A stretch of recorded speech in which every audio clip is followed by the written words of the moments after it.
اعوذ باللہ من الشیطان الرجیم، بسم اللہ الرحمن الرحیم۔ السلام علیکم دوستو۔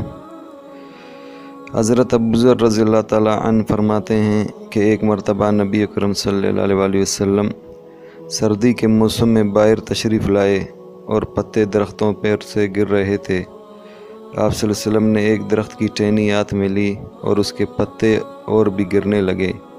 آپ صلی اللہ علیہ وسلم نے فرمایا، اے ابوذر، مسلمان بندہ جب اخلاص سے اللہ کے لیے نماز پڑھتا ہے تو اس سے اس کے گناہ ایسے ہی گرتے ہیں جیسے یہ پتے درخت سے گر رہے ہیں۔ سبحان اللہ۔ سردی کے موسم میں درخت کے پتے ایسے ہی کثرت سے گرتے ہیں کہ بعض درختوں پر ایک بھی پتا نہیں رہتا۔ نبی کریم صلی اللہ علیہ وسلم کا ارشاد ہے کہ اخلاص سے نماز پڑھنے کا اثر بھی یہی ہے کہ اس کے سارے گناہ معاف ہو جاتے ہیں اور ایک بھی نہیں رہتا۔